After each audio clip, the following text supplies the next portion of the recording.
Welcome to another edition of the Live from the Heartland show. From Chicago, I'm Michael James. I'm your host this morning, and this is number 101 during the time of the pandemic when we've been doing them from home rather at the wonderful WLUW studios downtown. We are based with WLUW. You can also get us on youtube.com/Heartland Media, on CAN TV, on Spotify and Google podcasts. And we're recording on Friday the 13th for the week of May 14th. One good thing that happened this week, it wasn't such a good thing, but I had tickets to the Sox game on Wednesday afternoon.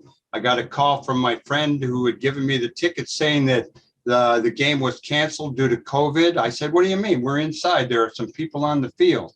But then the announcement came. But it turned into a really wonderful afternoon with my friend Peter Kuttner, driving around down in Bridgeport and to and from, and stopping at the Ducks or the Dukes over on Ashland Avenue for a Polish sausage, which we had hoped to get in the White Sox park.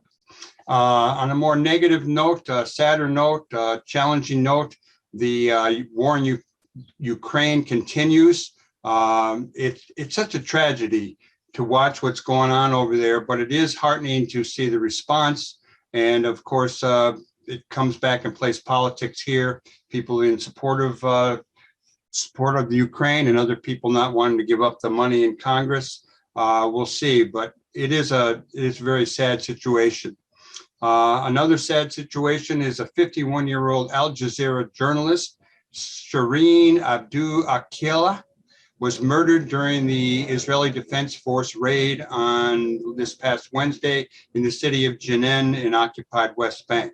It's just another in a long list of war crimes against journalists involving the Israeli military. Remember, it was only last year that the Israelis strategically bombed the Associated Press headquarters in Gaza during one of their routine onslaughts. There will be a demonstration on calling for justice, as well as a remembrance of the 74th anniversary of the Nakba, Israeli Independence Day, will take place on Ida B. Wells Drive and Michigan Avenue on Sunday. That would be tomorrow if you're listening on air. Okay, I went to look up progressive news, and I came up with Jake Johnson in Common Dreams reporting today that during a rally in support of U.S. House candidate Summer Lee on Thursday, Senator Bernie Sanders, called out super PACs bankrolled by the American Israeli Public Affairs Committee and billionaire donors for spending big to crush progressives. We're talking Pennsylvania and across the country. Bernie Sanders called this attempt pathetic and corrosive to democracy. And if you want to really get into it, there is a piece in the Washington Post from 5/12, which would have been Thursday, called The Trailer, The Empire Strikes Back. Wave of PAC money buries the left-wing Democrats, by a guy named David Weigel in the Washington Post. Here in Chicago, sometimes we look at Axios reporting and done by Monica Ang and our friend Justin Kaufman, and they report today that one big thing, free lead pipe replacements. And it does mention how the city got federal money to deal with lead pipes. It didn't go as far or used in the way it was supposed to, but things are changing. So I would suggest people look into that.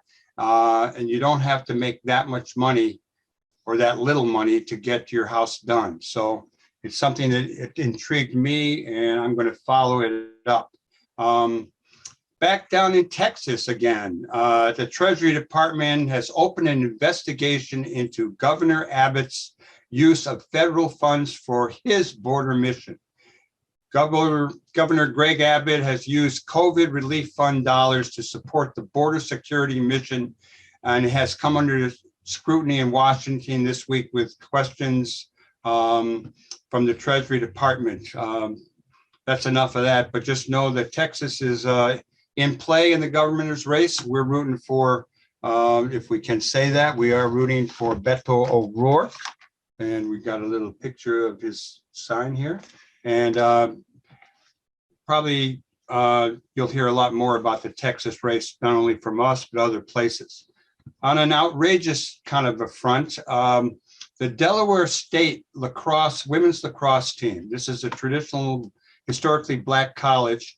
They were down in Georgia for a game, and their bus was stopped en route to on their way home.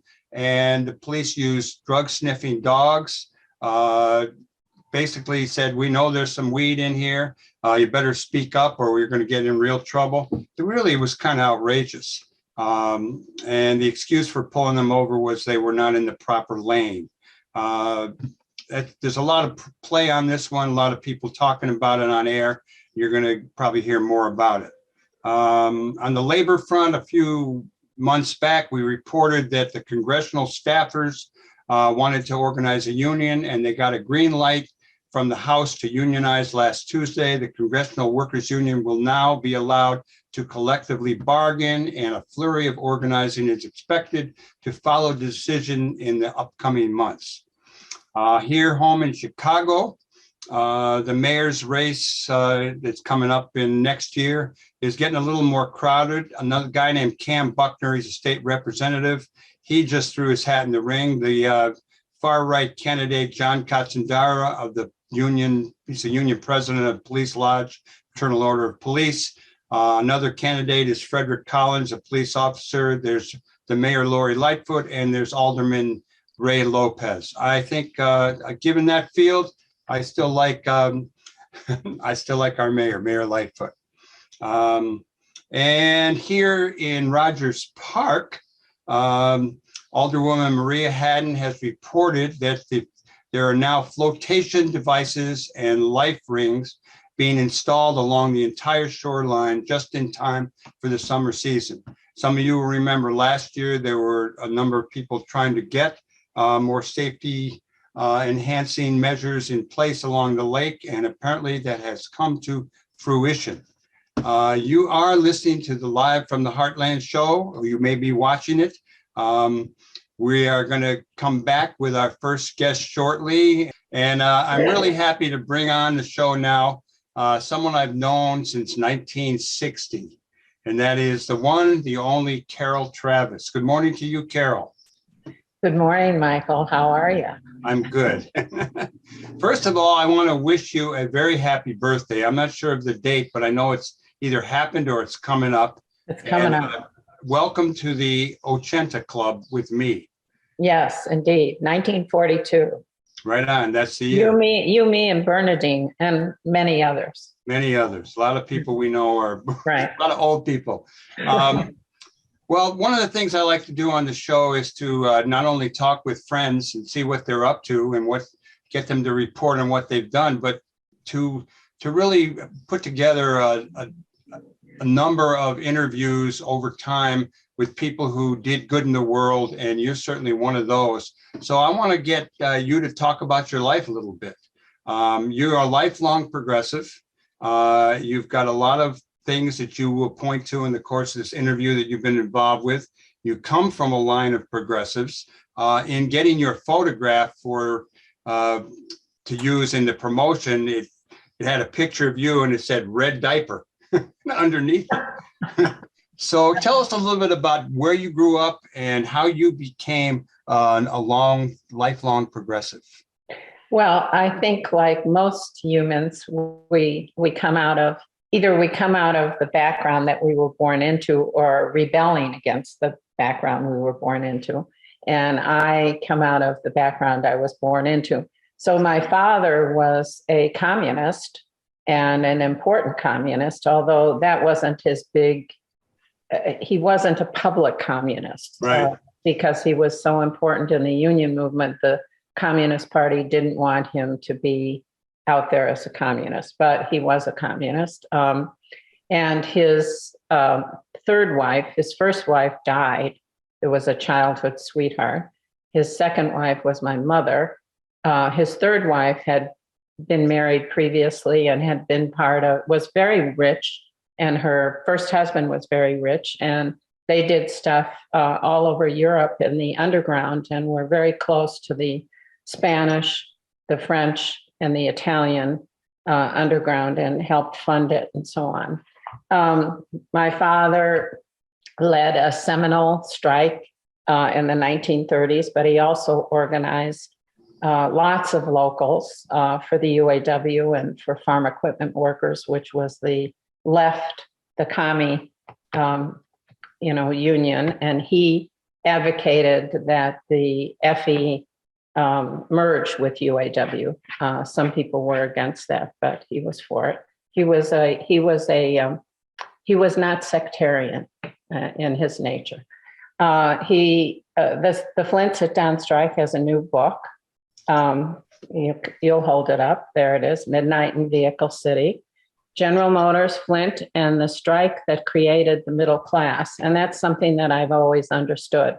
The strike was the first big strike of the CIO, which was the Congress of Industrial Organizations, which had broken with the AFL, which was primarily a skilled trades organization. And the CIO, when they organized General Motors and Flint, the first strike organized 13 of General Motors' plants across the country. They had more than that, but it did organize 13 of them. And I believe that the premise and the title of that book is correct. That was because it organized ordinary working people, and it was a breakthrough strike, and it inspired all kinds of other strikes out of it. So I come out of that, but I was a wild in the streets, 60s radical, founder of a cult, small lefty organization, which didn't do a lot of recruiting, so it wasn't as famous as OL or RU. But Sojourner Truth Organization has a book about that called Truth and Revolution by Michael Staudenmeier.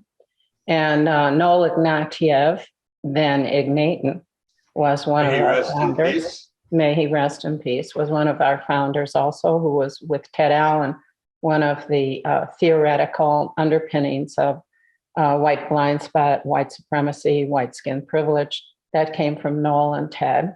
And so I did that, and I was part of staff of various national organizations. I was on the MOB staff, the National Mobilization to End the War in Vietnam, for the inauguration. I was on the staff of the Organization for the Democratic Party. I was in 68, I was on the staff of the Conspiracy Trial Defense Committee in 69. There's other things in there, too long, too much. Well, we'll come back. Let me, just a couple of things. Going back to when we first knew each other. Yeah. I do remember meeting your dad and your mother, Sophie. And you and I were both involved with some other people in putting together at Lake Forest College a little socialist group called the, what did we call it? The Jacobins, wasn't it? The Jacobin Society. Right. And I remember Joffrey Stewart, who was a Chicago anarchist. I don't know what's happened to him. I think he's probably. I'm sure he's dead. Yeah. But I remember him burning a draft card, and this was back in the early 60s. Right. And on the Flint strike, which I'd always heard about, and I'd heard from you or somewhere how they had called your dad Fighting Bob Travis. This book is really a wonderful book. Yes, it is. And it's written by a fellow named Edward McClelland, who it turns out was a customer at the Heartland. Right. And I remember the only time I really remember talking to him was he had a book on Obama out, The Young Mr. Obama or something. And he didn't mention Obama at the Heartland, which I think was a really crucial time in that campaign. That's when Axelrod thought Obama probably had a real shot at winning the Senate. Right. But Ted, I did talk to Ted, or we texted each other, and he's going to come on and talk not only about this book and others, but the Flint strike. Your dad, in the book, it says he didn't really want to go over to Flint. He had led a successful strike over in Toledo, but he was real good, and they brought him in. And the result of the strike was they did 17 plants. They were on strike 44 days. It was called The Strike Heard Round the World. They got benefits, medical, retirement, etc., really becoming part of the middle class. And it's worth the read. You know, when the sit-down strike started, I think there were 30,000 members of the United Auto Workers. And by the end of 1937, there were 375,000. So this really changed things. And after General Motors fell, then Chrysler and Ford fell in line too. Carole, Travis, do you remember your dad talking to you about the strike at ever? Do you have any little things that you want to share? Well, I remember him talking to me about the strike. I remember him talking to me about Toledo and some things that happened in Toledo. He was the first president of UAW Local 14. He was made the director, the official director of the Flint sit-down strike, replacing a guy named Wyndham Mortimer, who was his mentor. My father was in his late 30s, and Mort, as he was known, was in his 50s. And they did a lot. What they did there initially was they got the trust of the workers, because the people who had been there previously as the union leadership were company spies. And so if you joined the union, a little bit later, you were fired or laid off. And so they did a bunch of things. Also, they did in-home meetings, and they would have meetings with the family, with the husband and the wife. And they would say, if you would have an underground meeting here, we'll provide you with enough for the coffee and donuts or cider and cookies, or, you know, whatever you would like. And so the women were involved right from the beginning. But the stories, there are a million stories, really, and I feel very guilty about not writing them. Actually, Henry Krause's wife, Dorothy Krause, who was, Henry did the newspaper there, and he's quoted in the book. Dorothy was one of the leaders of the Women's Brigade. And she called me just before she died and said, you have to write a book about your father, because nobody knows about your father. And if I had been closer to the age I am now, I would have said yes, even if I wasn't going to do it, because she was so desperate to want that to happen. But I said, I don't write, and I really don't, even though I have swirling stories in my head. But Flint, the working conditions were terrible when the strike happened. One story is that, I don't know if it was my father or Mort, but they were talking to a family about having an underground meeting, and the son came home. The father worked there and the son worked there. And the son came home from the shift, and he walked in the door and he fell on the floor and couldn't move because he was so tired. He finally got up, went into a back room, and began vomiting, retching. My father said, what's going on? Or Mort said, what's going on? And they said, oh, he always does that. He comes home exhausted. He'll be all right. The guy went out the back door. I think there's probably outhouses there. I don't know. But in any case, that's the kind of misery.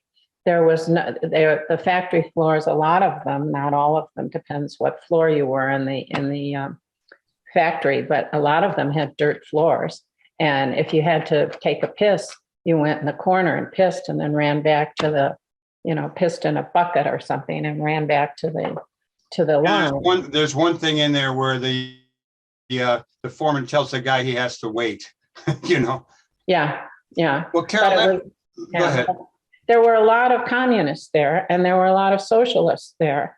And they were not sent in as organizers. They were people who, because of the times and the strength of ideology, which was crushed in the 1950s by McCarthyism, and put an end to class consciousness for some period of time. I mean, you couldn't say working class in the United States until probably the last 10 years. It was always middle class, not working class. And that attack on that kind of consciousness really was crippling later on. But the history does not reflect the role of socialists and communists in making the United States the experiment that we were, of a multi, having a middle class, or having nothing's too good for the working class, is what Big Bill Haywood said. So, well, Carole, let's bring it a little closer to where we're at now. You followed in your father's footsteps and became an organizer and president of a General Motors local of 10,000 somewhere around Chicago, making engines for locomotives. Locomotives, not making engines, making locomotives. So tell us about the whole. I won't use the word I would normally use.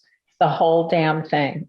But president of UAW Local 719, which no longer exists. The plant eventually was closed. At one point, it had 14,000 people in the bargaining unit, and then it had like 8 to 10,000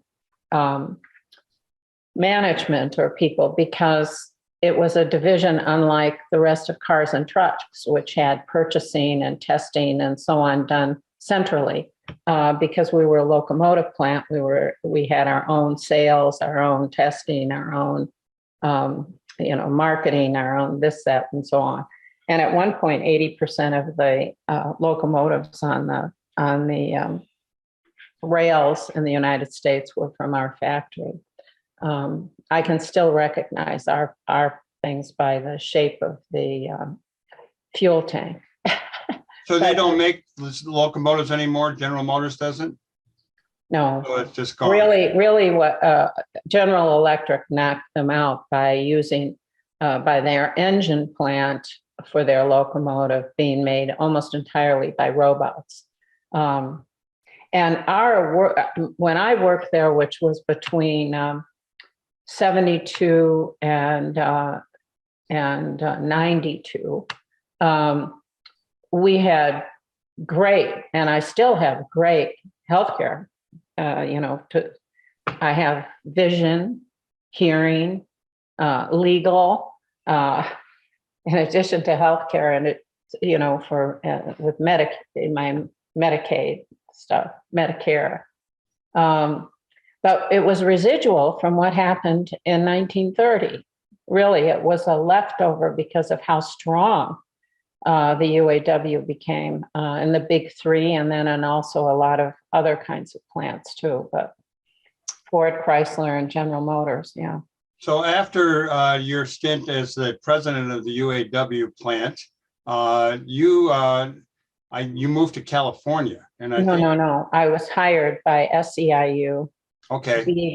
To be originally the Midwest Regional Coordinator for Service Employees International Union, but then they changed their structure, and I became executive director of the Illinois State Council for a short time.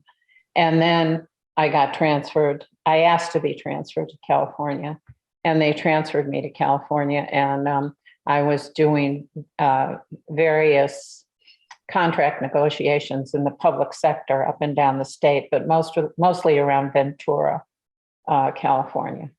You also, while you were in California, I know Steve was involved. Your husband, Steve Tappis, my cohort in founding Rising Up Angry. Mm-hmm.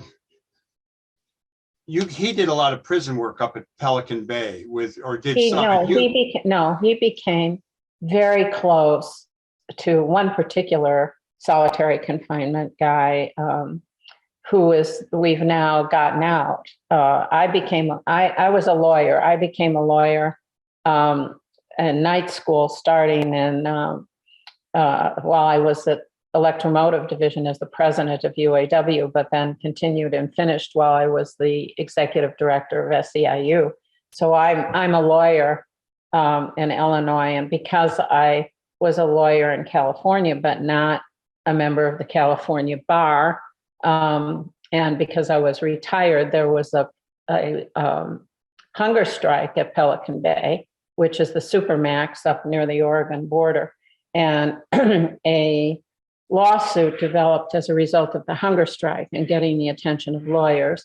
and the Center for Constitutional Rights in New York became the lead lawyer group, but also Manges, Gottschalk, Manges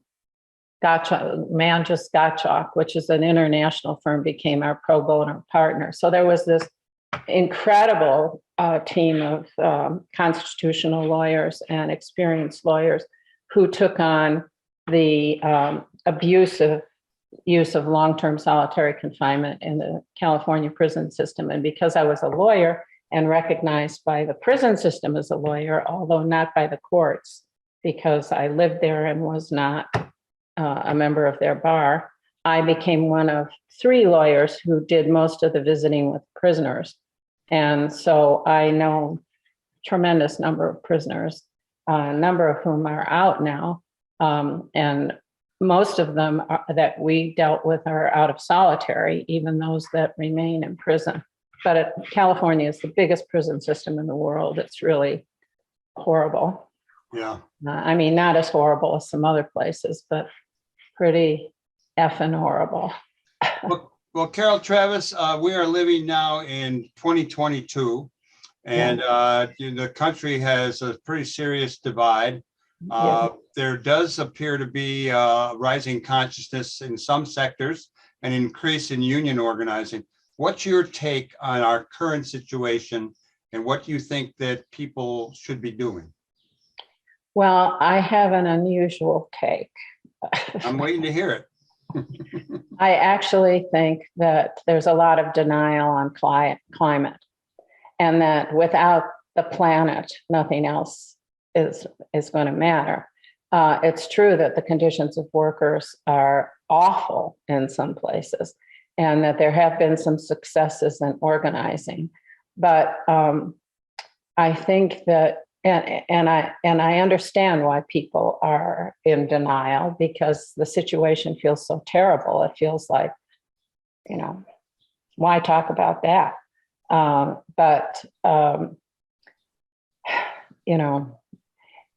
The conditions in some of the places where people work are horrific, but I don't think they're as horrific as they were previously. No. Although some of the slaughterhouses, I think the meat packing places are probably as bad as any place has ever been. In the news today, they talk about how the meat packing companies really pushed the Trump administration people to go light on the COVID stuff. And a lot of those workers in the meat packing industry out on the plains really came down. They died. A lot of them died. And a lot of them were like Somali immigrants. So there was a use of people who were desperate for work. And it's very hard, I think, to do some of the organizing that we would want to do if we, that was our focus. I mean, it's hard to get people, especially during the pandemic, although I think that's waning, to boycott Amazon. I mean, it's just not going to happen to the extent that you cripple them. And you have to be able to cripple these guys for the most part to be able to really win something sustained. And in Asheville, which is near where I live now, the latest Starbucks just lost. Now, I don't know why. It was a vote of like 13-6. So 6 people voted yes and 13 people voted no. I don't know why. I know that the woman who organized was devastated. We also have a nurses' strike that won the right to collective bargain. Is it time? Are we over? Are we done? No, that was someone calling me. Okay. So the nurses won the right to collective bargain here at Mission Hospital, which was a very well-known, good hospital for a long time, and it was purchased by HCA, who are ruthless, merciless, greedy MFers who don't care about people or patients or workers or anything but money. And the nurses, a lot of the nurses have left, doctors have left the hospital, and they've closed a lot of the rural clinics that were important.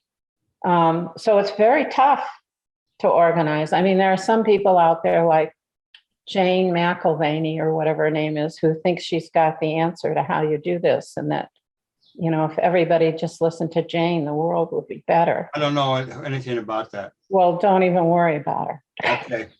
Carole, we're going to run out of time. You got any parting words for young people, old people, and to march forward and do good in the world? There is, there's so much needed right now, and it's not going to be any better without doing things. I actually am a big advocate now of everybody voting Democratic, because I think one of the big looming challenges is fascism and the white supremacists and so on. And I think we have to support the Democratic Party, and we have to do it big. And it's really a dangerous moment. Well, it's really great to see you via Zoom. I apologize that I didn't make it through there on my spring ride. I had hoped to, but I think that you should get to work on this book. And if you have to, we'll start doing interviews via Zoom with you telling stories. Okay. You got a lot to share, sister. And I want to tell you, I love you from the bottom of my heart. Me too, Michael. See you later. Okay, bye. Bye-bye. You are listening to the Live from the Heartland show, and we will be right back with our other good old friend who's coming on, Michael McGraw Piranha, and we're going to come in, or we're going to go out with Carole and come in with Michael doing his Hawaiian soul tune. Okay, stay tuned. We'll be right back. Welcome back to Live from the Heartland, and that was Hawaiian Soul by our old pal, our good pal, Mike Piranha, aka Michael McGraw from Kelly High School on the South Side. We go way back to Rising Up Angry. You and your cohorts had a band called Killin' Floor. You did a Rising Up Angry benefit at Mo Ming, the dance studio. And I have followed your career. You have always been a rebellious dude. I should know I was your boss when you worked at the Heartland. You moved to Hawaii. You continued playing music. You recently got an award. I thought it would be good to have you back on the show, because it wasn't that long ago that we had you, to talk about the award that you got, the music scene, and to play the role permanently now as our man in Hawaii with news about what's going on that you think people over here in the rest of the country and the world should want to know. So good morning to you, Michael Piranha McGraw. Good morning.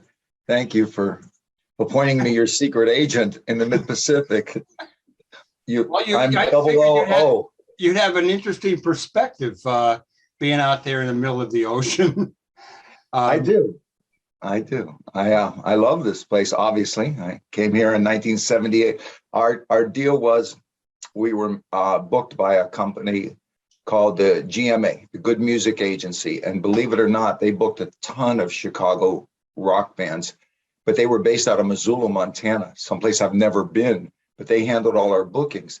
And they called me one day and said, if you guys will tour northern Wisconsin, Minnesota, South Dakota, North Dakota, and Manitoba throughout the winter, we'll send you to Hawaii for 13 weeks. So we did. We toured that for about 4 months, came back, and they said, they loved you. Can you go back and tour that again if you're not dead from freezing? And we said, sure. So we did 2 tours there with the whole winter. And then they sent us to Hawaii for 13 weeks. We fired them and stayed here for 14 months. And then we came back every year for 10 years. Then I moved here. And since then, you've gotten married, had kids, all kind of stuff going on in your life. Yeah. I've been here 30 years now. So, more than half my life in Chicago, Pittsburgh and Chicago. And then here, I split it up pretty evenly, and I've loved the entire experience. Well, you had talked about moving back to the mainland, but and up into Canada, but you're not going to do that. And I'm so glad, because I had hoped to come out and see you. I had bought a ticket. COVID came down, so I'm probably not coming until around Thanksgiving time next year. And I know, and I think we'll be here, and we of course want you here. You and I have planned your visit several times, and then COVID came up, and like Chevy Chase said to Bill Murray in Caddyshack, he said, I have a pool and I have a pond. The pond's good for you to swim in. So we have a pool and a pond. So no, we don't have either. You have a lake, you have an ocean. We have an ocean. We can't wait a- for you to see. Let me ask you, before I even ask you about this award you just got for your wonderful album, which I will hold up, and it's going to be, I've already sent a picture, so we'll use it, but it is called Diamond Head Road. Yeah. Why don't you tell me a little bit what's going on Diamond Head Road in terms of climate change? So I've had some relatives just come back from Hawaii, and they said, things are changing out there, and you can We're tell. droughting. This is a peculiar. We drought every few years. I mean, climate change didn't start, when I woke up this morning. We've created a bag of crap to hand to future generations, and we're still playing a part in that. But it's been really droughty. For the first time ever in my time here, the Board of Waters come on and ask to please conserve and not to water lawns, and so it's dry.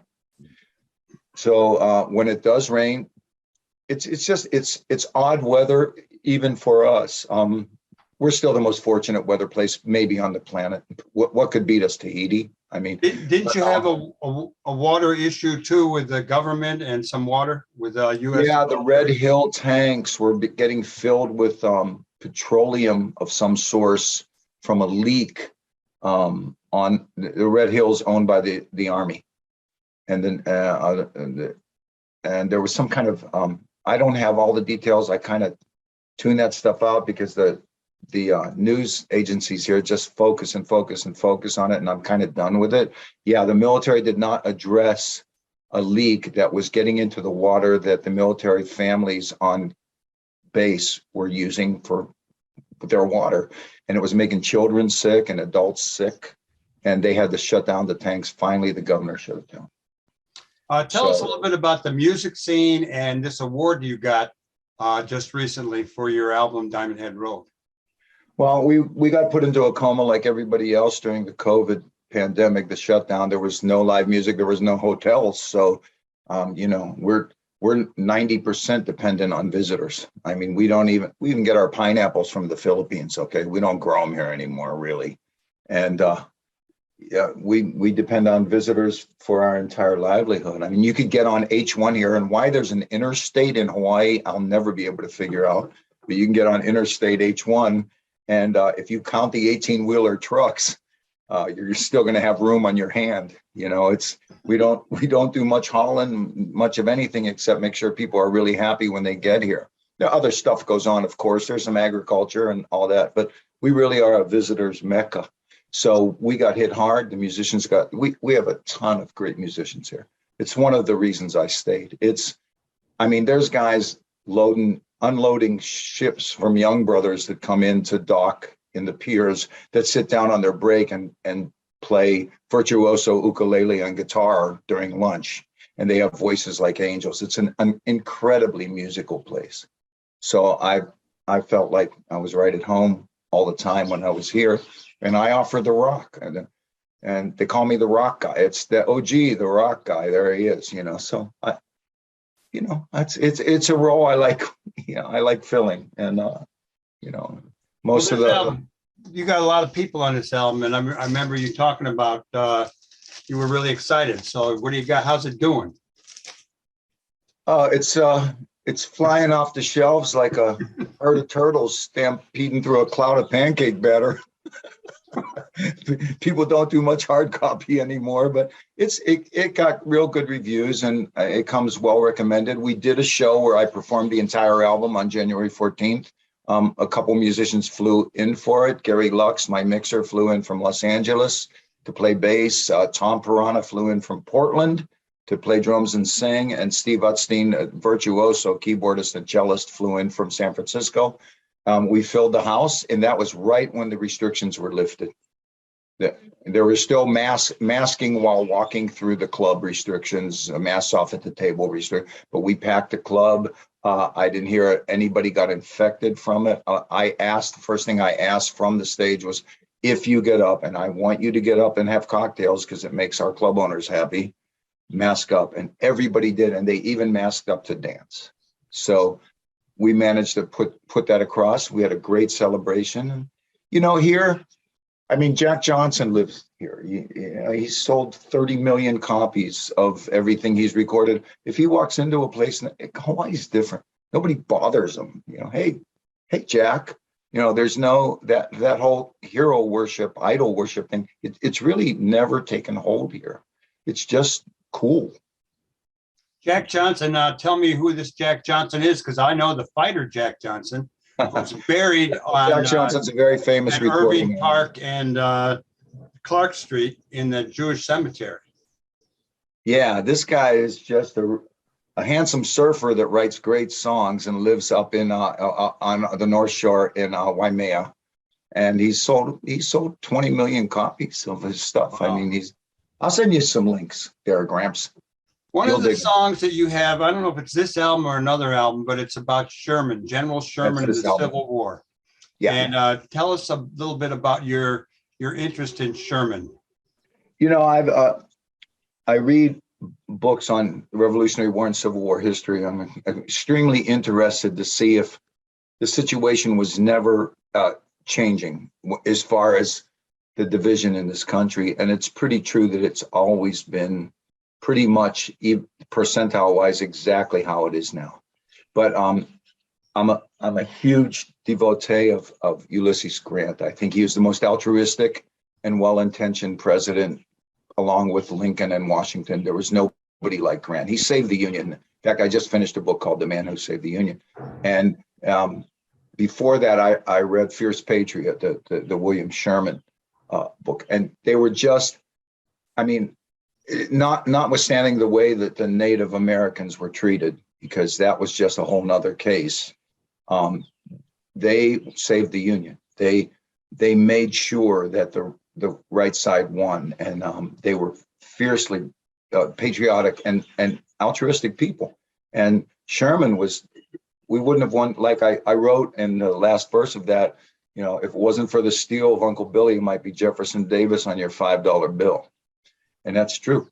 Sherman and Grant hooeyed together. They got together and said, it has to be total warfare, or else the South's going to win like we won the Revolutionary War.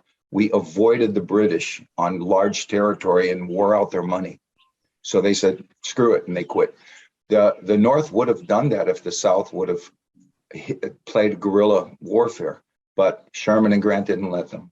So I'm a big fan of the guys who really wanted to save the Union, because I'm a Union guy. Yeah. So what? That's a Union hat, or that's a Benevolent Order of the Elks hat, Local 616, which I'm a member. So the Elks is a union, or the Elks was in 1867, a small group of actors and entertainers wanted to drink on dry days in New York City, and they couldn't because of the laws. So they started a private meeting called the Jolly Corks. That's what they called themselves, the Jolly Corks. So they could drink on the weekends. And then when one of the Jolly Corks died, they put together some benefits to benefit his family. And they realized they really liked taking care of actors, entertainers, and war veterans. And then they formed the Benevolent Order of the Elks, which is something I wanted to bring up for you, because you have the Buffalo Bar for so many years, and Buffalo is one of your nicknames. I used to call you Buff forever when I call me the for Buffalo. You. Yeah.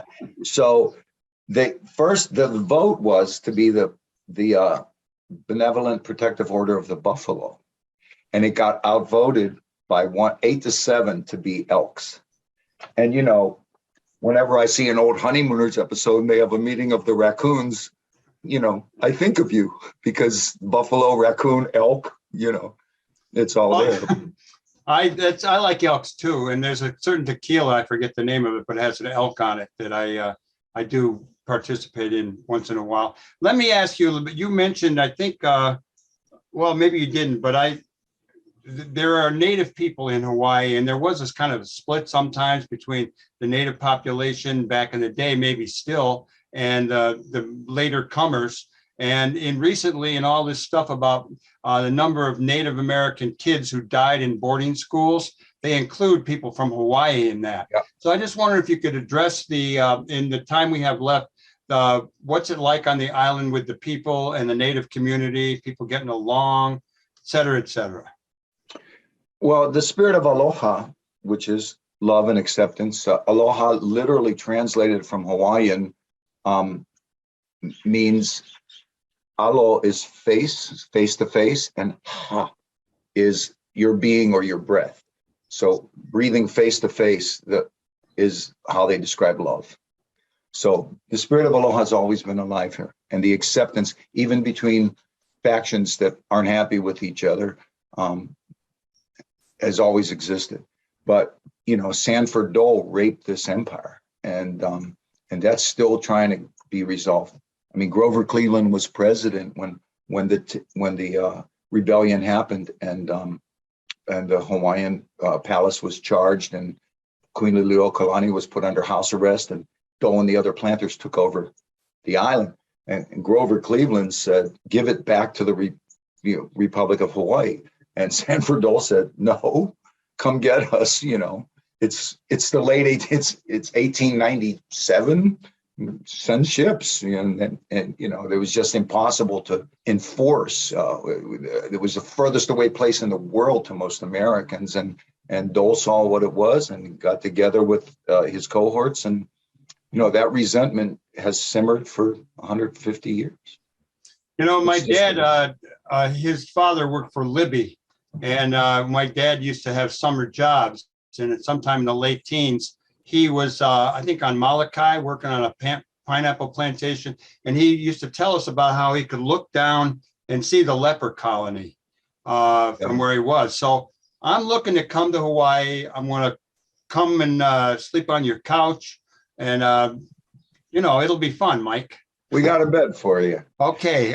We're not dropping you off at the colony in Molokai. Do you have any parting words for people who want to come to Hawaii, who want to do music, who want to change the world? What do you got, brother? Come and breathe our clean air and swim in our perfect water, and be kind to one another. Do something nice for somebody you don't know, and don't tell a soul. We're going to go out with a song called Our Backyard. You want to give us a little preview of what that's about? That's from my 1999 release, and it's when I moved here in 92, and I realized that people come from all over the world just to spend everything they save to be in what I call our backyard. So it's just a song about how beautiful our land is and how grateful we are to have the visitors. Well, Michael McGraw Piranha, you're a wonderful man. And for a long time, you've done good in the world. And I want to thank you for coming on live from the Heartland. When you got some hot news tips from the island, you let us know and you'll be back on. Or you are a champion, my man. You're my champion. Right on. Thanks a lot. You are listening to the Live from the Heartland show. I'm Michael James, and we had a couple of wonderful guests today. We had Carole Travis and we had Michael McGraw, two of my best friends in the world. And I will be back next week. I think we're going to have Chicago's, we're going to have some kind of a choir coming on and some other stuff. I want to thank all the people who make this show possible, particularly Emilio Davis, who is on the scene, recording it and doing the Zoom work. Lynn Orman Weiss, who books us some great entertainment. A special thanks to Gwen Brown, who was over at Loyola, and last week was her last week of mounting the show up on the air. And we welcome Imani Warren, who is doing that this week. And of course, Luis Mejia Arens down in Veracruz, and the incomparable Kathleen Katie Hogan and Tom Clark. That's our team. I'm Michael James. I'll be back next week. Stay tuned. Do good in the world. The world needs all the good that you do. And we're going out with Michael Piranha doing Our Backyard. Power to the people.